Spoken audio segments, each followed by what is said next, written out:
Hello दोस्तों, कैसे हो? आपका स्वागत है त्रिपाण स्टडी सेंटर में। आज जो हम करने जा रहे हैं बीए फाइनल ईयर के जो है सेमेस्टर फिफ्थ। देखिए, ये सेमेस्टर फिफ्थ का जो है competitive political and system UK and USA. हमारा यूके जो था सिलेबस ख़त्म हुआ, अब हमारा जो है यूएसए पे हम आए हैं। यानी ये फिफ्थ सेमेस्टर का है, बीए फाइनल ईयर के बच्चे के जिनके उन्होंने पॉलिटिकल साइंस लिया है। आज जो हम करेंगे फर्स्ट चैप्टर करेंगे ठीक है। ये हमारा यूनाइटेड किंगडम ऑफ अमेरिका के विषय में होगा। अमेरिका के संविधान का निर्माण, making of the American constitution, जो कि बहुत काफ़ी इंपॉर्टेंट चैप्टर है। इसमें हम अमेरिका के संविधान के विषय में जानेंगे कि वहाँ पर किस प्रकार के रूल रेगुलेशन अपनाए जाते हैं और अपने जो है अर्थव्यवस्था को कैसे मजबूत करते हैं, और इसमें जो है पॉलिटिकल पार्टी की अपनी क्या विशेषता होती है। लेकिन ये सब करेंगे तब करेंगे जब हम चैप्टर स्टार्ट करेंगे। लेकिन चैप्टर स्टार्ट करने से पहले एक बात जो मैं हमेशा कहता हूँ, जिसको आपको सोचना भी चाहिए, विचार भी करना चाहिए और अमल भी करना चाहिए, वो ये है कि जब भी वीडियो देखिए पूरा देखिए, क्योंकि अधूरा जानकारी सदैव खतरनाक होता है। साथ में एक इंपॉर्टेंट बात ये भी रहता है, अगर आप पहली बार वीडियो देख रहे हो तो लाइक शेयर सब्सक्राइब करना मत भूलना। क्योंकि दोस्तों, लाइक कीजिएगा तो बनाने वाले का मनोबल बढ़ता है, सब्सक्राइब कीजिएगा तो इससे ये होता है कि जब भी मैं कोई वीडियो डालूंगा उसका नोटिफिकेशन आपको समय रहते मिल जाएगा। और देखिए, शेयर का मतलब ये होता है कि आपके थ्रू ना जाने किन बच्चों को हेल्प मिल जाए, ये आप भी नहीं जानोगे। इसलिए जो है आप शेयर जरूर करो, ठीक है। व्हाट्सएप स्टेटस पे भी लगाओ। दोस्तों, एनएसएस सेंटर जो है कई मानने में बहुत से बच्चों के लिए हेल्पफुल है, चाहे वो 8th क्लास हो, 9th 10th 11th 12th हो, चाहे वो एनआईएस बोर्ड के बच्चे हों, ठीक है, चाहे बीए एमए के बच्चे हो, सभी क्लासों के लिए कुछ ना कुछ जो है त्रिपाण सेंटर में उपलब्ध है। तो इसलिए आपके लिए ज़रूरी है कि आप सब्सक्राइब करके इसको चैनल को जो है सेव कर लो, नहीं तो बाद में अगर रिसर्च करोगे तो शायद आपको ये चैनल प्राप्त ना हो। तो इसलिए सोचना नहीं, विचार नहीं करना है, सब्सक्राइब करके जो है अपने पास सेव करना है। दोस्तों, ये तो बात था आपके लिए, लेकिन अब देखते हैं हमारा आज टॉपिक क्या है। यदि बात करें यहाँ सुप्रीम कोर्ट की भूमिका में स्थिति की, तो ये भी जानना अत्यंत महत्वपूर्ण है, क्योंकि यहाँ पर role and position of the supreme court काफ़ी मायने रहता है। क्योंकि सुप्रीम कोर्ट आपको पता ही है कि सबसे ऊपर है, यानी अमेरिकन संविधान के लिए सुप्रीम कोर्ट जो है बहुत ही मायने रखता है। यदि बात करें सुप्रीम कोर्ट के केवल क्षेत्राधिकार से ही उनकी वास्तविक स्थिति का सही अंदाजा नहीं लगाया जा सकता है।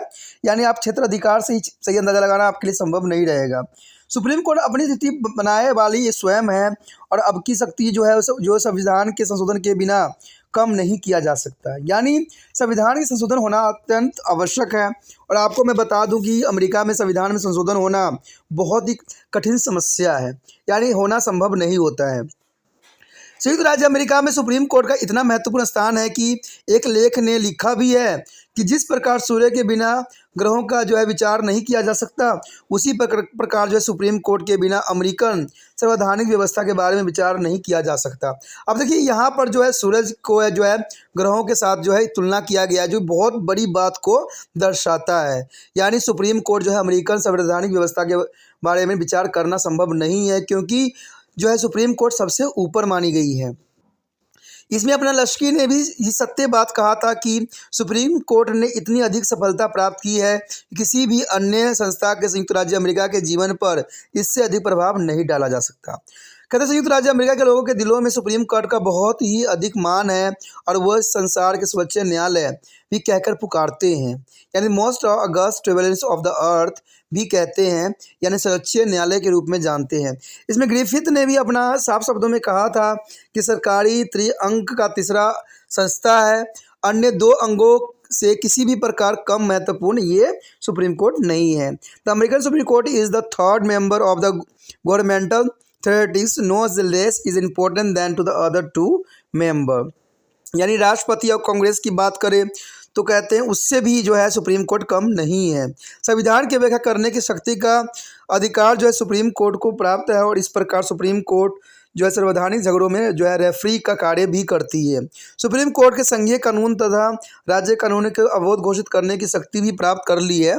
न्यायिक पुण्य निरीक्षण की शक्ति जो है सुप्रीम कोर्ट को इतनी अधिक महत्व प्रदान की गई है कि अब इसे जो है विधान पालिका के तृतीय सदन कहा जाने लग गया। यानी तृतीय सदन जो है सुप्रीम विधान पालिका को ही कहा गया है, और सुप्रीम कोर्ट जो है वास्तव में ही विधान पालिका के तृतीय सदन बन चुका है। इसमें कोई दो राय नहीं है। अथवा नहीं, इसका परिणाम सुप्रीम कोर्ट के विभिन्न पहलुओं के अध्ययन करने के पश्चात निकाला जा सकता है, और इसी विषय में जो है आज हम चर्चा भी करेंगे। तो इसमें सबसे पहला पॉइंट तो यही आता है कि सुप्रीम कोर्ट संविधान के अंतिम व्याख्या यानी final interpreted of the constitution कहते हैं सर्वप्रथम सुप्रीम कोर्ट संविधान की अंतिम व्याख्यात है और इसके आधार पर अमेरिका में जो है न्यायपालिका की स्वच्छता की स्थापना हुई है। संविधान की व्याख्या करना सुप्रीम कोर्ट का अधिकार है और उसकी व्याख्या को चैलेंज नहीं किया जा सकता। सुप्रीम कोर्ट के न्यायाधीश जो हुल्स ने कहा भी था कि अमेरिकन लोग संविधान के अधीन है, परंतु संविधान वही है जो न्यायाधीश कहते हैं, यानी American are the under the constitution but is the constitution is the word जज वे से इट इज।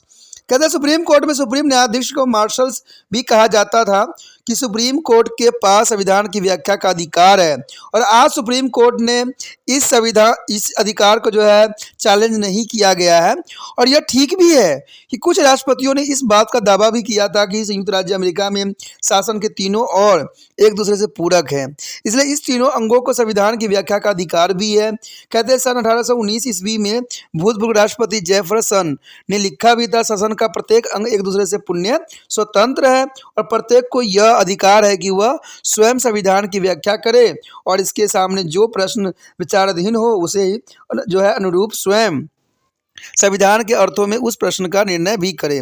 जहां तीन विभागों में से किसी को अंतिम निर्णय करना हो वहां तो और भी जरूरी हो जाता है कि वह स्वयं अर्थ करे।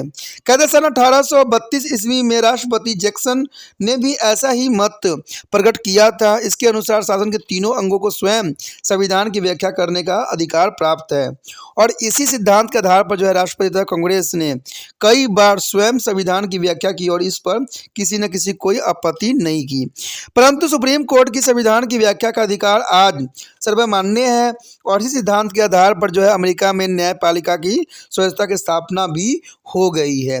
तो ये काफ़ी इंपॉर्टेंट है। अगर बात यहाँ पर दूसरी पॉइंट की करें तो वो काफ़ी इंपॉर्टेंट रहता है।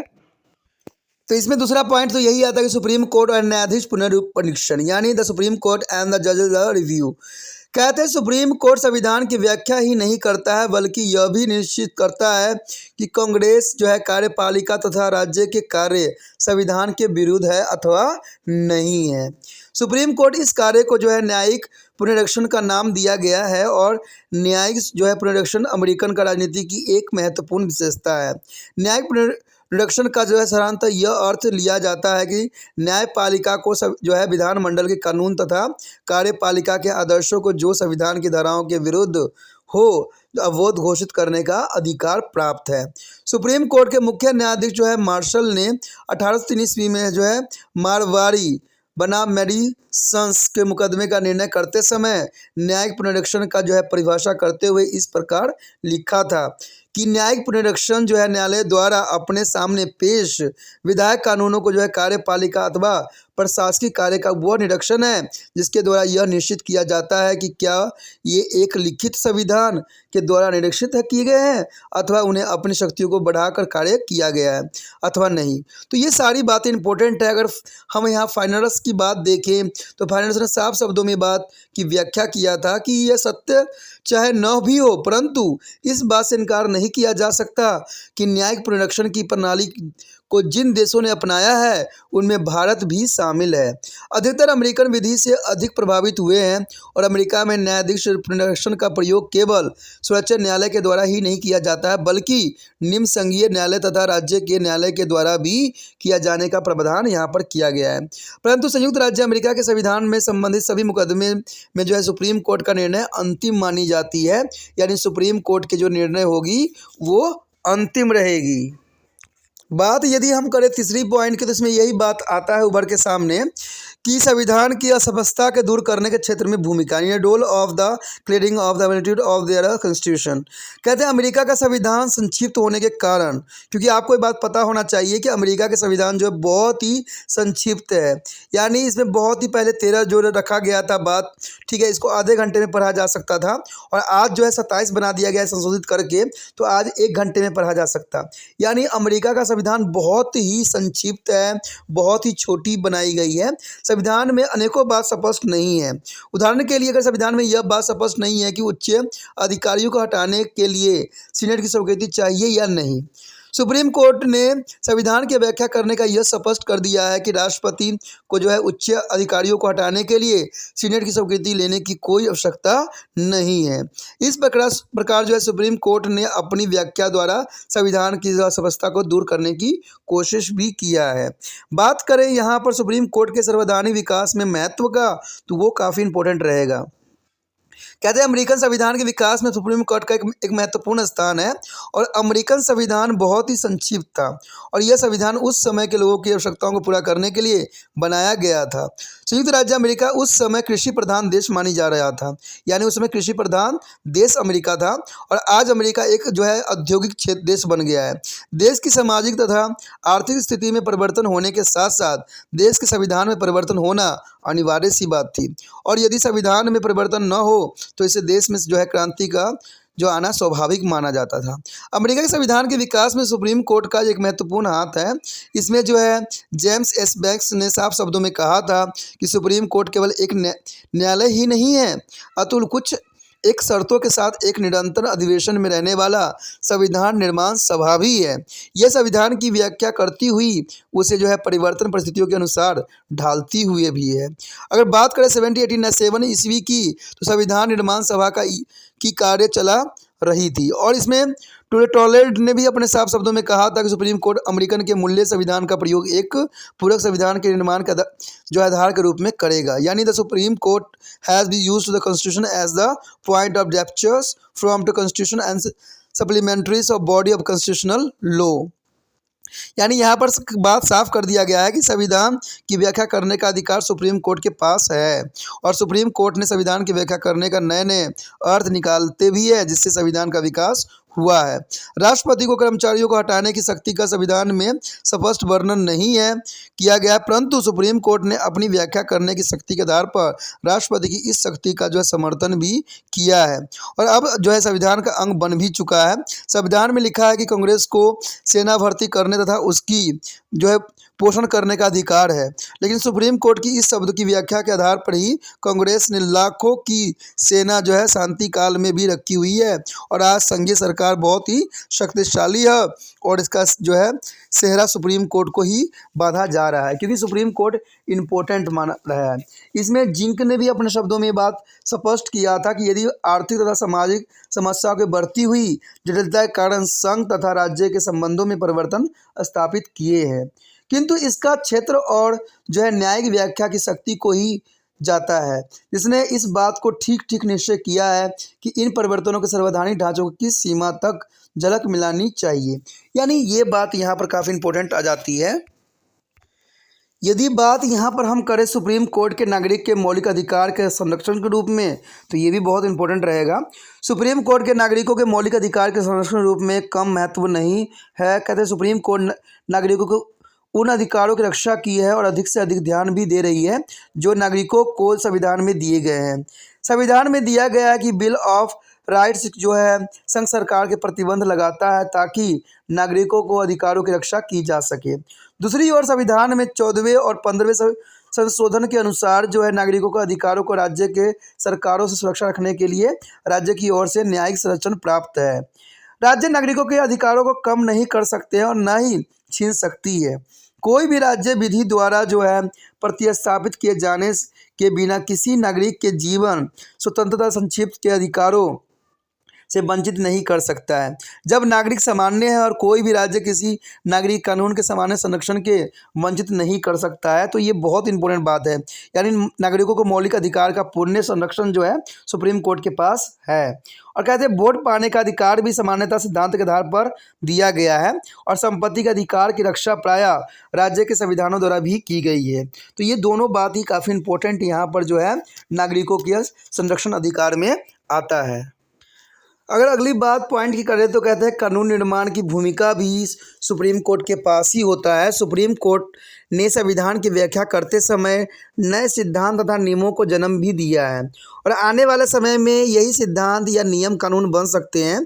इसी कारण जो है प्रोफेसर लस्की ने साफ शब्दों में कहा था कि सुप्रीम कोर्ट के जो अमेरिकन कांग्रेस का तृतीय सदन कहा जा सकता है, यानी अमेरिकन कांग्रेस का जो है तृतीय सदन के रूप में इसको देखा जाता है।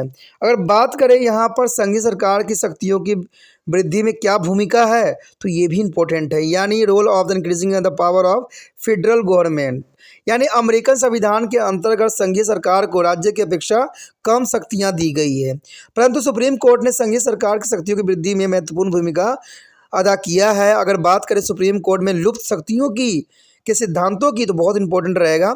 लुप्त शक्तियों के सिद्धांत का जन्म भी दिया गया, जिसमें संघीय सरकार की शक्तियों में बहुत वृद्धि हुई है। उदाहरण के लिए कांग्रेस को जो है कर लगाने तथा कर एकत्र करने की शक्ति प्राप्त है, तथा इसके सार्थक मानते हुए कांग्रेस के समस्त देश में जो है बैंक स्थापित करने की शक्ति भी प्राप्त कर लिया है। तो ये सब जो है सुप्रीम कोर्ट के कारण ही संभव हो सका है। यदि बात करें अगले पॉइंट का, तो सुप्रीम कोर्ट के केंद्र तथा राज्य के बीच और राज्य के आपस में झगड़े का निर्णय भी करता है, तो ये बहुत काफ़ी इंपॉर्टेंट बात है। सुप्रीम कोर्ट का एक अन्य महत्वपूर्ण कार्य संघीय सरकार तथा राज्यों के आपसी झगड़ों का निपटान भी करना है। अमेरिका में संघ प्रणाली को अपनाया गया है, जिसके कारण संघीय सरकार तथा राज्य की सरकारों में झगड़े उत्पन्न होने स्वाभाविक सी बात रह गई है। इन झगड़ों को जो है निपटाने की जिम्मेदारी जो है सुप्रीम कोर्ट की है, और इस तरह एक राज्य का दूसरे राज्य से झगड़ा उत्पन्न हो जाता है। कहते इन झगड़ों को भी सुप्रीम कोर्ट के द्वारा ही निपटाया जा सकता है। ऐसे झगड़ों की संख्या बहुत कम होती है, परंतु सुप्रीम कोर्ट के इस कार्य की जो है महत्ता मुकदमे की संख्या में निश्चित करना गलत है। सुप्रीम कोर्ट को इस कार्य की जो है महानता की कई बार वे झगड़े युद्ध का रूप धारण कर लेते हैं, परंतु सुप्रीम कोर्ट की शक्ति को जो है युद्ध आरंभ हुआ भी रुक जाता है, अर्थात युद्ध होने से बचाया जा सकता है। तो ये काफ़ी इंपॉर्टेंट बात है। अगर हम बात करें यहाँ पर सर्वोच्च न्यायालय का महत्व के विषय में, तो ये बहुत ही इंपॉर्टेंट रहेगा, क्योंकि अगर आप सर्वोच्च न्यायालय के महत्ता के विषय में नहीं जान सकते हो तो ये अधूरा रह जाएगा।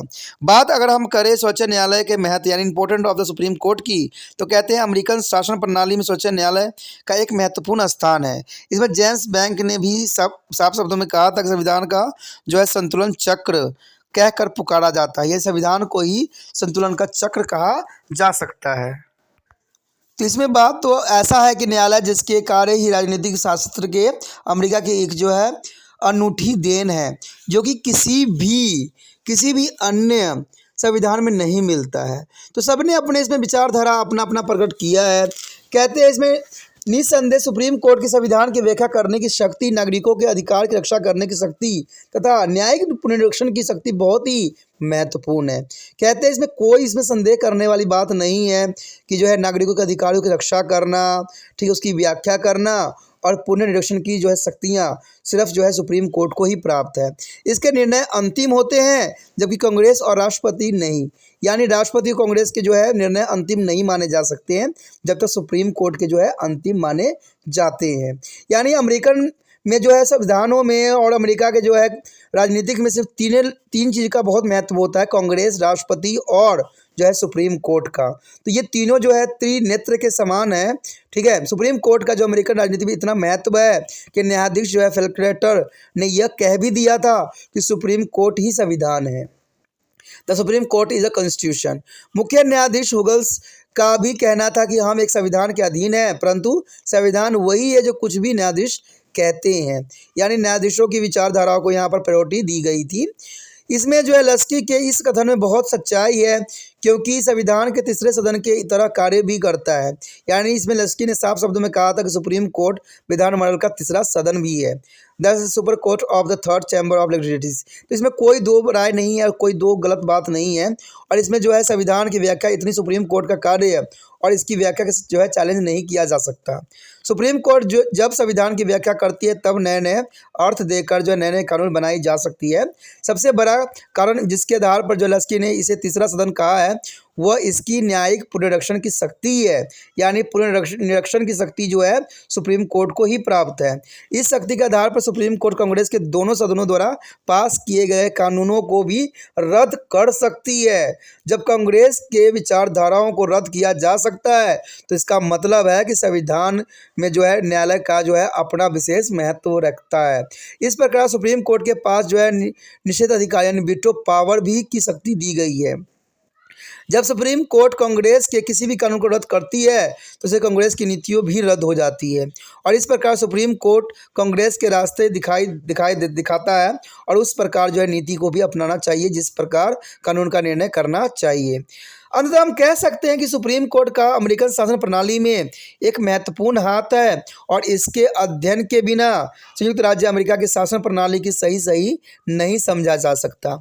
यानी जो सुप्रीम कोर्ट के बारे में नहीं पढ़ा, समझिए कि उसका जो ज्ञान है सदैव अधूरा रहेगा। अब बात यहाँ पर आता है कि सर्वोच्च न्यायालय की आलोचना, तो ये भी जानना जरूरी है। बात यहाँ करते हैं सर्वोच्च न्यायालय की आलोचना, तो ये बहुत बहुत जरूरी होता है क्योंकि कुछ देखिए कहते हैं ना, कुछ अच्छाई होता है तो कुछ उसमें बुराई भी होती है। इसमें निसंदेह कोई सर्वोच्च न्यायालय बहुत ही शक्तिशाली है, इसमें कोई संदेह नहीं है, लेकिन अमेरिकी शासन प्रणाली की महत्वपूर्ण अंग भी है, परंतु इसी कुछ आलोचना भी की जाती है। सर्वोच्च न्यायालय की आलोचना मुख्य इस बात पर आधार होता है कि इसमें जो है अप्रजातंत्रात्मक यानी अनडेमोक्रेटिक्स मानी गई है। न्यायिक जो है प्रोडक्शन की शक्ति के कारण सर्वोच्च न्यायालय को जो है विधानमंडल का तीसरा सदन भी कहा जाता है और वह जो है प्रजातंत्र के विरोध है। जब सर्वोच्च न्यायालय कांग्रेस के किसी भी कानून को अवैध घोषित करती है तो इसका अर्थ यह होता है कि सर्वोच्च न्यायालय की जनता की इच्छा को रद्द कर दिया है, क्योंकि कांग्रेस जनता का प्रतिनिधित्व करती है और सर्वोच्च न्यायालय के न्यायाधीश जो है राष्ट्रपति द्वारा सीनेट की स्वीकृति से जो है नियुक्त भी होते हैं। तो ये काफ़ी इंपॉर्टेंट बात यहाँ पर आ जाती है। अगर हम बात करें दूसरी पॉइंट की, तो दूसरे पॉइंट में यही बात आता है उभर के सामने कि निरोध और संतुलन के विरुद्ध, यानी निरोध और संतुलन के विरुद्ध जो होती है अमेरिकन संविधान न केवल शक्तियों के प्रतिकरण के सिद्धांत पर बल्कि निरोध और संतुलन के सिद्धांत पर भी आधारित होती है। इस सिद्धांत के द्वारा जो है सरकार के प्रत्येक अंग के अन्य अंगों पर कुछ न कुछ अंकुश लगाने का अधिकार प्राप्त है। इस सिद्धांत के द्वारा सरकार का कोई भी अंग अधिक शक्तिशाली बनकर गलत कार्य नहीं कर सकता है, परंतु सर्वोच्च न्यायालय कांग्रेस के कानून और राष्ट्रपति के आदर्शों को अवैध घोषित कर सकता है और कांग्रेस तथा राष्ट्रपति सर्वोच्च न्यायालय के फैसले को भी रद्द नहीं कर सकता। ये बहुत ही इंपॉर्टेंट बात यहाँ पर आता है।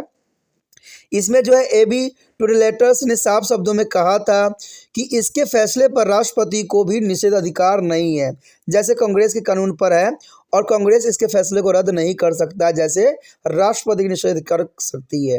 तो ये एक दूसरे से ज्वाइंट है, एक दूसरे से मिलते जुलते हैं। अगर बात करें तीसरे पॉइंट का जिसमें है अप्रगतिशीलता यानी अनप्रोग्रेसिव, यानी सर्वोच्च न्यायालय के स्वच्छ आलोचना इसलिए भी की जाती है कि इसने कई बार जो है जनता की भलाई के कानून को भी अवैध घोषित कर दिया गया है, क्योंकि सर्वोच्च न्यायालय के अधिकांश न्यायाधीश जो है अनुदारवादी होते हैं और सर्वोच्च न्यायालय के नेशनल इंटरनेशनल रिकवरी एक्ट तथा जो है एग्रीकल्चरल एजेंसमेंट एक्ट को जनता की भलाई को एक्ट थे जो अवैध घोषित कर दिया गया, जिसके वजह से जो है सर्वोच्च न्यायालय को बहुत ही आलोचना का सामना करना पड़ गया।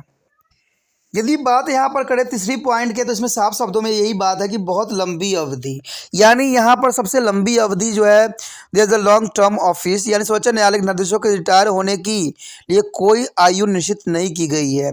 न्यायाधीश चाहे तो आजीवन अपने पद पर बने रह सकते हैं, इससे नए व्यक्तियों को जो है न्यायाधीश बनने का बहुत कम अवसर मिलता है। तो ये बहुत ही थोड़ी सी आलोचना के विषय में क्या बात बन जाती है, क्योंकि इतने लंबे समय तक किसी व्यक्ति का बुद्धि काम करे कि ना करे इस बात पर जो है एक प्रश्न चिन्ह उठ जाता है, क्योंकि कहते हैं कि 80 और 90 साल तक यानी आजीवन किसी को एक पद पे रहना संभव नहीं है, क्योंकि उसका उसमें विवेक भी कार्य करने में सक्षम नहीं होता है। तो ये बहुत लंबी अवधि की जो विचारधारा है वो कहीं कहीं ना ये खटकती जरूर है और इससे जो होता है नए व्यक्तियों को अवसर नहीं मिलता है, जो कि बहुत ही दुखदायक बात रहती है। अगर बात करें निर्णय की प्रणाली दोषपूर्ण होता है तो सर्वोच्च न्यायालय के सभी निर्णय साधारणतः बहुमत से ही किए जाते हैं, जो कि ठीक नहीं है। एक न्यायाधीश के कारण जो है किसी कानून को अवैध घोषित किया जा सकता है, तो ये भी बहुत बड़ी विडंबना है। इन दोषों के बावजूद भी सर्वोच्च न्यायालय शासन प्रणाली में महत्वपूर्ण स्थान रखती है और इसके दोषों को दूर करने के लिए कोई प्रयास नहीं किया जा रहा है, जो कि बहुत ही दुखदायक बात है। इसी के साथ जो है दोस्तों हमारा टॉपिक आज खत्म हो रहा है। ठीक है, अगर आपको अच्छा लगा तो लाइक शेयर सब्सक्राइब जरूर कीजिए। अगर पहली बार अगर आप वीडियो देख रहे हो, पहली बार मेरे चैनल पे आए हो, तो सब्सक्राइब करना आपका फर्ज बन जाता है। सब्सक्राइब करने से ये होगा कि जो भी मैं आप क्लास के रिगार्डिंग कोई भी वीडियो डालूंगा उसका नोटिफिकेशन जो है समय समय पर आपको प्राप्त होता रहेगा। अगर सब्सक्राइब नहीं कीजिएगा, अगर आप दोबारा से तिरपान सेंटर पर आने की कोशिश कीजिएगा तो वहाँ पर आप तिरपान लिखिएगा तो जो है वो तिरपस कर देगा। ठीक है, जो आप गूगल पर सर्च करेंगे वो तिरपस कर देगा, जिससे वजह से आप जो है मेरे वीडियो का जो है फायदा नहीं उठा पाओगे। तो सोचिए मत, विचार मत कीजिए, सब्सक्राइब कीजिए। आप सोचते होइएगा कि मेरे जो एग्जाम खत्म हो जाने के मेरा क्या जरूरत है तिरपान स्टडी सेंटर से। ठीक है, तो इसलिए सब्सक्राइब नहीं करने का सोचिएगा, लेकिन दोस्तों ऐसा नहीं है। तिरपान स्टडी सेंटर जो है बहुत हेल्पफुल है। क्योंकि ये जो है आपके 8th class 9th 10th 11th 12th जो आर्ट्स के सब्जेक्ट को कवर करता ही है, प्लस जो है ये NIC बोर्ड के जो है 10th प्लस 2 को भी कवर करता है। साथ में BA जो है फर्स्ट ईयर से लेकर 6 सेमेस्टर तक बच्चों के लिए ये अग्रसर रहेगा आर्ट्स सब्जेक्ट में। तो सोचिए नहीं, विचार नहीं कीजिए, काफ़ी जो है तिरपान स्टडी सेंटर का फायदा ही फायदा है। ठीक है, अगर आप मुझे प्रोत्साहित करोगे तो आपके लिए मैं तरह तरह के वीडियो बनाऊंगा जो आपको फायदा पहुंचाएगा। एग्जाम के तौर पे मैं आपको जो है पेपर भी आपको सोल्यूशन करके दिखाऊंगा जो आपके लिए फायदेमंद रहेगा। अगर नहीं सब्सक्राइब कीजिएगा, मेरा मनोबल घटेगा, तो हो सकता है कि आपको फिर दोबारा मैं ना वीडियो बनाऊं और आपको फायदा ना पहुंचाऊं। तो अभी भी नहीं सोचिए, मेरा जितना आप फैलाइएगा, जितने दूसरे बच्चों के साथ शेयर कीजिएगा, उतना जो है मैं आपके लिए कार्य करने में अग्रसर रहूंगा। ठीक है दोस्तों, इसे सोचिए मत, विचार मत कीजिए, अभी सब्सक्राइब कीजिए और अपने व्हाट्सएप स्टेटस पे लगाइए और दूसरे बच्चों के साथ भी शेयर कीजिए। ठीक है दोस्तों, अपना ध्यान रखना। बाय।